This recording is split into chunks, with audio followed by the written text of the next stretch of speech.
welcome to a long-awaited episode of Jamucate, the first one for 2025. And today we are jetting off on the new highway, We're moving on the new highway. Highway 2000, the pathway to the future. We're moving on the new highway. Remember that song that Highway 2000 did just make? Yes. Me did young, but I remember it all so well. And yes, we are mapping Highway 2000 or Trans Jam Highway. Hello everyone and welcome to another episode of Jamicate. I'm your host Abike McIntyre and I know you've been waiting for this one. We are mapping Highway 2000, which includes Trans Jam Highway, which is Highway 2000 East-West, and also the Jamaica North-South Highway. Literally guys, both highways are called Highway 2000. Yes, even though they're operated by two separate entities, but they're the same. And this video is just a continuation of those we did back in 2023, explaining our A and B roads. Yes, the road mapping codes. You know those codes that is similar to the US interstate system, you know, which if you're an American, you would notice where you have like I-95, I-5, I-20, and so on. In Jamaica, we have a similar system concerning our main roads and highways. It's just that culturally, we just don't use them. We rather call a road by its name, the name that was, you know, the person that it was named after. For instance, the Paul Bogle Highway, the Bustamante Highway, the PJ Patterson Highway, and so on. Yeah, we don't use a code thing like the Americans do, like I-95, I-10, I-5. We don't do that. We rather just call it the road by, you know, the person it was named after. But nevertheless, they are there for us to use. And trust me, if you are a frequent traveler across Jamaica like I am, I'm sure by knowing these codes, by knowing these highway codes, will help your commute easier to navigate. I implore you to go back and watch those Jamicate videos explaining our A and B roads. Now to Highway 2000, our T roads, and T stands for Turnpike. And the word turnpike is really just another word for toll. It's just that we in Jamaica just don't use that word. You know, we really don't use a lot of things like the Americans do. We rather to follow the British. As you know, we were a British colony, so yes, that's where it's called. That's the reason for that. But turnpike means toll. So we have our A roads that are highways listed under the National Works Agency, the NWA. Our B roads, which are secondary main roads, also listed under the National Works Agency. And last but certainly not least, the king of them all, our turnpikes, our T roads, more popularly known as Highway 2000. In Jamaica, there are currently 3 of these highways, numerically listed as T1, T2, and T3. T1 and T2 are the 2 east-west leg, and T3 the north-south leg. Currently, T1 is routed between Caymanas in St. Catherine just outside Kingston to Williamsfield in Manchester just outside Mandeville, bypassing major townships such as Spanish Town, Old Harbour, Maypen, and Porus. T2, the shortest and the busiest of them all, is routed between Kingston and Portmore. And T3, the longest of them all, is routed between Caymanas in St. Catherine to Mammy Bay in St. Anne, bypassing the major townships of Spanish Town, Bogwalk, Linstead, and Yuaton. There are other proposed routes that is currently under construction, such as the Montego Bay Perimeter Road and the Long Hill Bypass, as well as the continuation of the East-West Highway between Williamsfield and Hodges in St. Elizabeth, which we'll talk about later on in this episode. And I know a lot of the people in France St. Thomas are go vexed with me now because them say me not include the Paul Bogle Highway in it, but I must inform you that the Paul Bogle Highway, which yes is a part of the Southern Coastal Highway Improvement Project, the same project which the East-West Highway between Maypen and Williamsfield falls under, but the difference is the Maypen to Williamsfield Highway is a toll road. The Paul Bogle Highway is not a toll road. Okay, so that's the difference. So that's the reason why the Paul Bogle Highway will not be a part of this video. It is not Highway 2000. But yes, we do have a Jamicate clip explaining the Paul Bogle Highway, which is our A4 road, or more specifically, a part of the A4 road. You can go back and watch it in the Jamicate video explaining our A coded roads. Click on it in the description below or right here just above me. Yes. So with those out of the way, now to Highway 2000. the Jamaica Turnpike. I love to call it the Jamaica Turnpike because to me that's what it is. It's a turnpike, yes, it's toll. So the Jamaica Turnpike. Highway 2000, the Jamaica North-South Highway or Trans-Jam Highway, East-West, are dual carriageway turnpikes started in 1999 by then Prime Minister P.J. Patterson. Highway 2000 was built with the intention of connecting Jamaica's major cities and towns such as Kingston, Portmore, Spanish Town, Old Harbour, Maypen, Mandeville, Ocho Rios, and Montego Bay. The main objective of this project was to upgrade Jamaica's infrastructure, provide economic opportunities for growth and create jobs. The project is a public-private partnership structured to maximize operational efficiency and minimize costs. The intention of connecting Jamaica via such a comprehensive highway system was first expressed and clearly defined in the Jamaican Transportation Survey of 1968 and 69. Much of the current Highway 2000 alignments were proposed and defined therein, including the Phase 1, East-West leg and Portmore Causeway, Phase 2, the North-South leg, as well as a proposed to connect the East-West leg to Montego Bay. The proposed highway system was also included and adopted in the National Physical Plan for Jamaica 1970 to 1990, with suggestions to have an alternative north-south leg from Maypen to Discovery Bay as opposed to the one actually constructed at present day from Caymanas to Ocho Rios. This leg would run concurrent or parallel to the existing B3 route between Maypen and Discovery Bay. Phases. The project is divided into two phases, with the second phase being further divided into two. Phase 1A, a total of 46 kilometers long, is divided into three segments.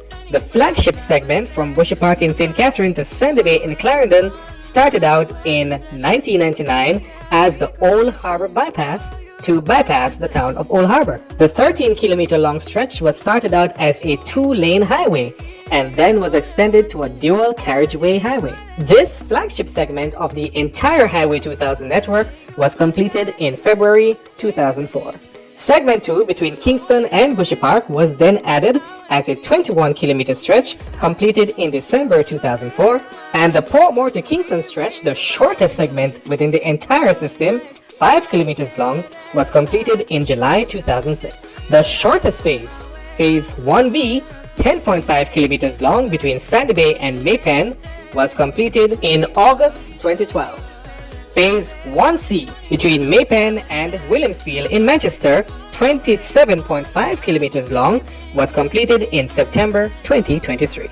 Then we move to the North-South Highway, Phase 2A, 67 kilometers long, the longest phase in the entire network. The main connector between Jamaica's north and south coast is divided into three phases. Phase 1, the Mount Rosa Bypass, 19.3 kilometers long, which was completed in August 2014. Segment 2 between Caymanas and Linstead, constructed between May 2013 and December 2015, was opened in March 2016. And Segment 3, Monique to Ocho Rios, specifically Mami Bay, constructed between June 2013 and December 2015, was opened in March 2016. And there's Phase 2B, which is not yet in existence, but that proposed highway is expected to be routed from Williamsfield in Manchester to Hodges in St. Elizabeth, and probably further on to Montego Bay, meeting up with the Long Hill Bypass and the Montego Bay Perimeter Road. And also there should be another leg leading all the way through to Westmoreland from Hodges. An extension of the North-South Highway from Mami Bay to Discovery Bay was also proposed. This project would be considered Phase 1A. There's also another proposal to extend this highway from Mami Bay heading east to Prospect in St. Mary, bypassing Ocho Rios. This extension would be considered Phase 1B. Know how to make me feel right. I can't help how this sweet talk. I'm already on my way. I'm pulling up, don't be late. I'm cutting. So now we get to the real reason why this video was created, the mapping of the highways. Are you ready for that? As you know, we here at Geography Jawade, we love our maps. I'm sure bro tell her that over and over. Yes, we do love our maps. So now we're going to present our custom Geography Jawade Google Maps to you, mapping Highway 2000, pointing out to you every city, town, village, every nook and cranny where the highway go through. We are going to tell you, and yes, the parishes too. And we're going to start things off in capital city Kingston with the east-west leg, T2 between Kingston and Portmore, and then we move over to T1 between Caymanas and Williamsfield. So come travel with me. Are you ready? Vroom vroom! Let's go!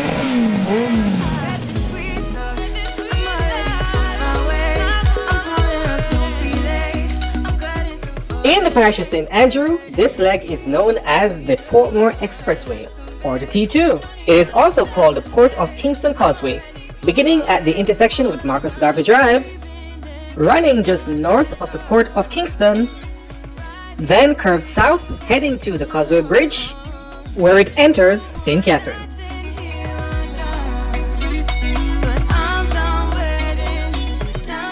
This highway enters St. Catherine from St. Andrew over the Causeway Bridge and then heads south where it meets the Portmore Toll Plaza, the largest of its kind in the entire network. The highway then continues and curves northwest to meet Dyke Road where it terminates. Dyke Road serves as a T2 subsidiary to connect with the T1. At Caymanas where Dyke Road meets the T1, the highway, which is now the PJ Patterson Highway, branching off with Mandela Highway, then heads southwest, bypassing the city of Spanish Town. Then it meets the Spanish Town interchange, and then heads further west through to the Vineyards Toll Plaza at Bushy Park. The highway then continues west, bypassing the town of Old Harbor and meeting on that town's interchange, and then continues further west through to the next interchange at Freetown in Clarendon. And yes, the highway now leaves St. Catherine for Clarendon.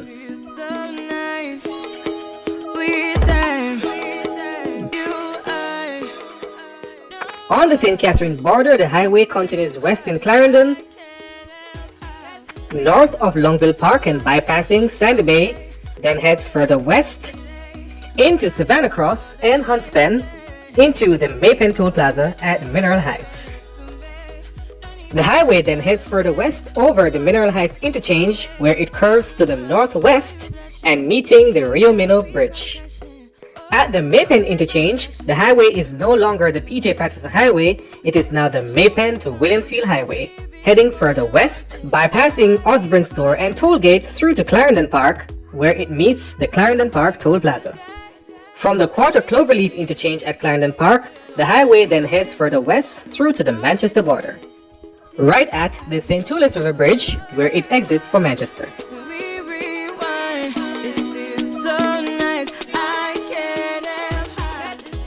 In Manchester, at the St. Tullus River Bridge, the highway then heads northwest through the hills, south of Scotts Pass, Witnessstern and Porus, and north of Harmons, then curves north, intersecting with the A2 just outside Porus. This untolled section of the highway then merges with the A2 and becomes the Melrose Hill Bypass, heading west concurrently and then terminating just east of the Williamsfield roundabout. From here, the next phase of the highway is expected to bypass Mandeville and Spurcher Hill to the north and then head into St. Elizabeth. Bro from Discovering Jamaica will explain this one for you. A planned future phase of this highway will continue from the Williamsfield roundabout, bypassing Mandeville to the north, also bypassing Spurtree Hill, running south through to Junction St. Elizabeth into Black River and Hodges St. Elizabeth, where it would link with future legs to Montego Bay and Negril.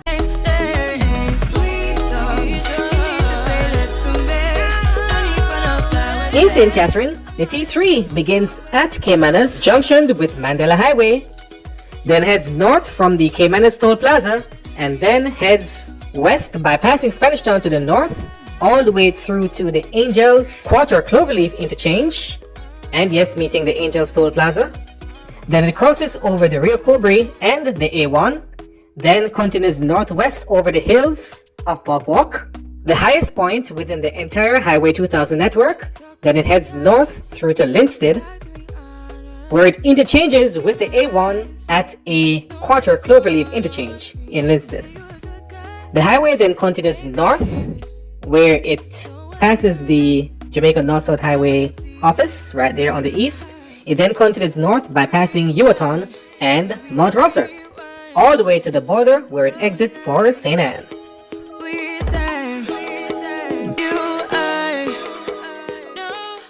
In St. Ann, the Edwards-Yaga Highway continues north through to Unity Valley, where it meets that toll plaza and interchange. From Unity Valley, the 2-3 then continues north through Moneague, up into the hills to Golden Grove, where it meets another quarter cloverleaf interchange. The highway then continues north, meeting the Mama Bay Toll Plaza, and then curves east by passing Steertown, with another big curve around Steertown through to the Mama Bay roundabout to where it terminates. And as you know, currently in the parish of St. James, yes, my own parish, the Montego Bay Perimeter Road and the Long Hill Bypass are now under construction. This project will also be a part of the east-west leg of Highway 2000, connecting with the proposed highway from Hodges, which will technically be a north-south highway.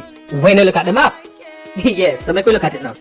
So the alignment of the proposed T4 highway is expected to begin at Montpelier, well just south of Montpelier, and then head north through the hills, west of Mount Carey and Anchovy, and then curves east south of Bogue through Gordon Crossing, where it will intersect with the Montego Bay Bypass at Fairfield Avenue. West Green Avenue, Fairfield Avenue, and a portion of Howard Cook Boulevard will be integrated to the Montego Bay Bypass. Then it heads east over the Montego Bay River, home to Jamaica's longest 4-lane bridge. Then heads north west of Cornwall Courts, through Salt Pond, and then into Iron Shore, where it terminates, intersecting with the North Coast Highway. And now we got to go back to St. Ann, because them are launching another project over there. Were two projects, North-South Highway extension, east and west. Bro, I'm gonna explain it for you right here. Northern Coastal Highway would be the main boulevard, with different exits to Highway 2000.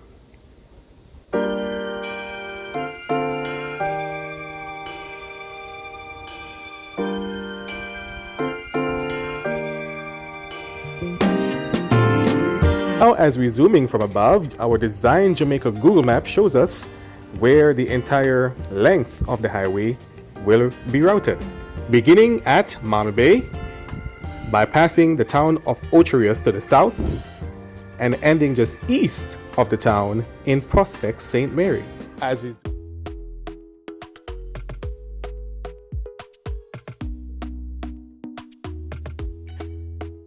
Talk to me nice, talk to me honestly. Look in my eyes, don't let it fall on me. Say you a good guy, make me believe it. Don't wanna hear it, I wanna see it. See how rewind when we rewind. Feels so nice. We time, you I know how to make me feel right. I can't help how this sweet talk. I'm already on my way. I'm pulling. So there you have it, the mapping of Jamaica's turnpikes, both existing and proposals. And also in the end, we gave you some facts that you probably never know. Yes, this highway network has been under construction since 1999. But what is even more surprising is that this highway was been planned as far back as 1963, the year after independence. I really wonder why it took us so long to build it. But anyway, we can certainly see why, because a lot have happened between 1963 and 1999. A lot of rebirth and growth of many rural towns, places that were proposed to have substantial growth and development were shifted to other areas. One such example, the original alignment of the North-South Highway between Maypen and Discovery Bay, which never happened. At that time, Maypen was the fastest growing rural town in the entire Jamaica. So no wonder why Maypen was chosen as the southern point to connect Jamaica's north coast and south coast. In latter years, we saw where the growth have been shifting further east, closer to Kingston. Reason why we have the North-South Highway being aligned where it is today. Another example I can give you. the original alignment of the east-west highway between Maypen and Montego Bay, bypassing Mandeville to the north, heading through the hills of Mile Gully, Balaclava, Catadupa, and yes, ending up where the now proposed Montego Bay Perimeter Road is being built. Now that population growth and development is being shifted from the northern part of St. Elizabeth to the south, the highway is now proposed to go in that direction, connecting Junction, Southfield, and Black River to the network. So that goes to show us how much we are living in a fast-paced, fast-growing, and ever-changing society. So what worked then, no must work now. And I can give you more example, like how the North Coast is booming, that them now have to propose an extension of the North-South Highway between Ocho Rios and also heading west to Discovery Bay. What time? Cause I'm not watch the video them if them too long. Time is money. Alright, no, that video again too long. So that's where we ended on this episode of Jamucate, mapping Jamaica's toll highways. If you are a new subscriber, we welcome you to the family. If you are just viewing and have not yet subscribed, wait man. Press the subscribe button, man. It won't cost you a thing, I promise you that. With viewers like yourself who subscribe, like, share, and comment on our videos, it will help the algorithm to push our videos to other viewers like yourself who are intrigued and exciting about topics like this, which will help our channel to grow. And don't forget, we are on a mission to 1,000 subscribers by December 31, 2025. Help us to achieve the goal for real. Until next time, this has been Jamacate. My name is Abigail McIntyre. Peace out. Brought to you by Films by Jawade. Follow us at Films by Jawade on Facebook, TikTok, and Instagram.